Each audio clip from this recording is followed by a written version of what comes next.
The year is 2050. We now have flying cars. Everything is paid for with Bitcoin. And the world of football is still going strong. Although it took until the year 2050 for Man City to finally win a Champions League. Today, we're going to be looking at the world of football in 2050. Who's good, who's not so good. Buddy, Venezia, the other team in the Champions League final, that's just a small indication of what we're going to be in for. We're going to see who's still good, who's been relegated into absolute oblivion, who, for example, are the best players in the world, like this Fontaine, 96 rated. It is going to get wild, so be sure to like, be sure to subscribe, especially if you are indeed new, and let's begin. Going back to the Champions League, obviously we figured out that Venezia made it all the way to the Champions League final. That'd be insane. But like, take a look at the round of 16. Some of the teams that made it through to the knockout stage, like Strasbourg, as well as Cagliari, and who else? Troyes, for example. French teams just smashed it. Odense BK, all right. Sassuolo have gone through. Southampton got paired up with Bayern Munich in the round of 16. The Europa League was won by Real Betis. I guess that's not too weird, to be honest with you. And Malmo ended up winning the Conference League. There are some interesting names even in the Conference League, like Hull City are now in the Conference League. Well, that's European competition anyway. Let's have a look at the domestic leagues. Let's look at like the top 5 European leagues, of course. Starting things off with the Premier League, where we see some very interesting names. I mean, Man City and Liverpool 1 and 2, 30 years later, and that's still the case. But QPR is in third. Newcastle, good signs for me being a Newcastle supporter. Yes, I know I'm in a Juventus shirt. I'm a big fraud. Hey, I'm black and white stripes. It's all the same, right? I don't know. But we're in the top 4. Wolves in 5th. Bournemouth are in 6th. So that's quite a leap for them. You've got Accrington Stanley in the Premier League. That's an amazing feat for them. They're either League One at best, surely in real life right now. Yes, indeed. They are in League One. All right. Excellent ball knowledge. But now they're in the Premier League, and they're not just in the Premier League. They're in the top 10, which is wild. Preston North End. Doncaster is in the Premier League. Wow. Manchester United got relegated with 34 points.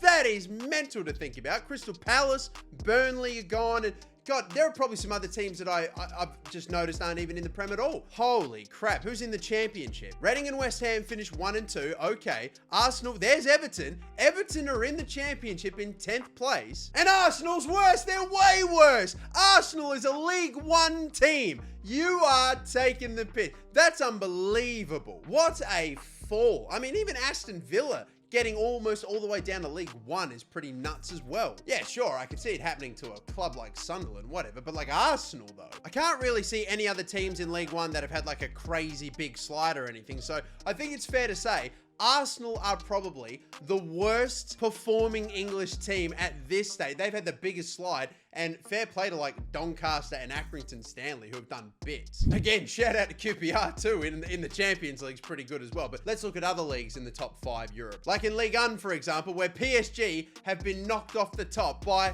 Grenoble Foot 38. Who in the... I have never heard of that football club in my life. I'm sorry. Am I a fraud football fan? Maybe.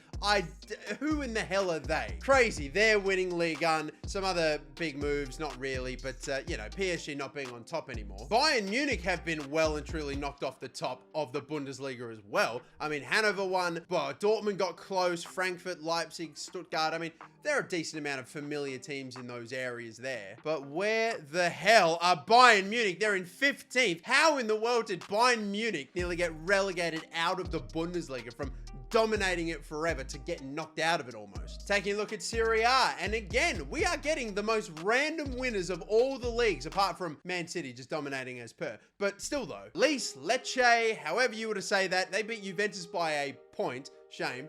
Oh well, maybe I need to swap shirts now. Roma, Fiorentina, Napoli, Inter, you know, that's all fine as well. Maybe AC Milan, should they be a bit higher up? Oh, they're only 9th, that's okay. All the teams in the relegation zone down toward the bottom. Atlanta have fallen a bit. And oh my God, Venezia, the team that made the Champions League final this season, they finished only in 12th in Serie A, and yet still made it to the biggest game in club football. And we also see some big changes in La Liga with Alaves, the champions of La Liga, and Real Betis in 2nd. Real Madrid have fallen to 3rd, although you say fallen, that's nowhere near as bad as Atletico Madrid in 6th. Where the hell is Barcelona? They aren't even in this top 8 picture. Oh my God, they've fallen all the way to 15th place. That is also quite a staggering fall. Mate, Elche is above Barcelona. Elche, they're absolutely atrocious, and they're above Barcelona. We're going to be taking a look now at the players that are actually playing for these big teams and see what the hell they look like. I mean, C. Eriksen. You're telling me Christian Eriksen is still playing football, but he's just with Chelsea? Oh my God, he is! He is playing still! Christian Eriksen from Denmark? What in the world's going on here? Maybe it's his son, unless he had one born in 2019 that we don't know about. Well, that was kind of funny. I thought just Christian Eriksen was about 60, 70 years old and still playing football. But no, they do have not a lot of very high-rated players. We've got this Satine guy who's the only 80-rated player I can see so far for Chelsea. You got high 70s, mid 60s, 70 rated players. Bro, that is an atrocious team for a Premier League side. What the hell happened to the standard of football? But Leeds United have got a 91 rated player called Schaefer in their team. And you're telling me that Leeds have got a player that is superior in almost every way to every other Chelsea player. What else have we got? Liverpool. Liverpool look pretty garbage as well. Lemon, or however you to pronounce that, I don't even know. He's 82. Anyone else for Liverpool? Not really. You've got Ali, who's 81. Bro, the standard of Premier League teams have completely fallen off. Even like the Premier League winners in Manchester City, Ribeiro with 84, Cunningham at 83, and who else have we got? Fernandez, 82. I'm used to seeing at least like 15 80+ rated players on teams like this. Now you've only got like 4 with De Vries, the only other one. All of like the oldest players, by the way, in the game are all regen. So any player that you think you know is not still active. I mean, there's still a 42 year old 92 rated player playing for Alaves, the La Liga champions. Can you imagine? That's probably what everyone thinks Cristiano Ronaldo's going to... Yeah, he'll be 42. He'll still be 92 rated. Let's take a look at some other teams, though. I want to see this Grenoble Foot 38. Like, what is this team that has taken over Ligue 1? I mean, overall-wise, maybe nothing crazy. You've got an 86 rated 33-year-old. And everybody else is in their 60s or 70s. Nothing else. Nothing really to boast about. And yet that team won Ligue 1. Versus, like, I don't know, what the hell happened to PSG? No Neymar, no Mbappe, no Messi. They have an 81 rated player. And anything else? No.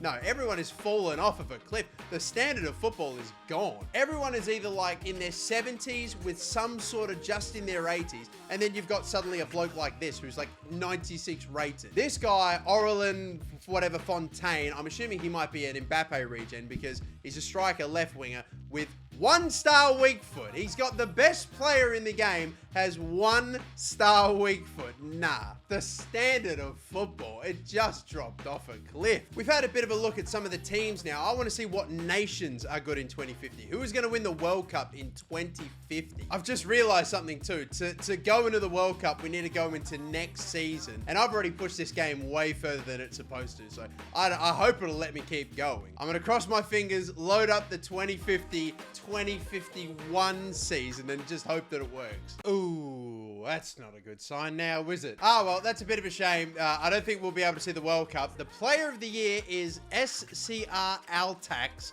D'Angelo. Okay, that's an interesting team to have the Ballon d'Or winner. God, he's only 82 rated as well. He's not even like one of the like 90-something rated players in the game either. We are in a very interesting timeline. Football is a weird place 30-something years from now. I'm trying to find like, you know, the Ronaldo region as well, and it's just not like possible. It is so difficult to find him, so I don't even know if I can spot the Ronaldo region. I found this 93 rated right winger from Argentina, but he's not like a center forward, so that's probably not even the Messi regen. But I got no idea. I might try advancing forward again to get to the World Cup, at least the group stages, see who qualifies, see who does well in the groups. Hopefully maybe a second go, we might be able to get into the next season and see how they go in the knockouts. Okay, teams that qualified for the World Cup. We got Germany and Belgium getting out of a group with Northern Ireland and Qatar. I can see that, sure. Mexico and Italy, China, Iceland, no good. Portugal, Scotland, Australia. Oh, we can't even get out of the group in 2050. At least we're still qualifying. Netherlands, Brazil. Yeah, I can see that. They're still strong. Morocco are doing nicely. England couldn't get, what, more than 4 points. Croatia's still decent. United States are up there. Spain, man, what happened to Spain? in the year 2050. They have finished without a win in the group. Poland, France, all right, that ain't too bad either. Argentina, Norway, yeah. Denmark have had a bit of a fall off, although there's still some games to be played there. Looks like pretty well all the big teams are still qualifying and whatnot. So you know what? Yeah, I reckon we've probably looked at about everything we can. Yeah, well, that'll do it then, people. That is career mode in 2050. Hope you've enjoyed. Be sure to like and subscribe. More videos coming soon. I think I'm on my way to Qatar, actually, by the time this video goes up. So get ready. I've got World Cup vlogs coming. So yeah, get ready for them. I'll see you next time, and bye-bye.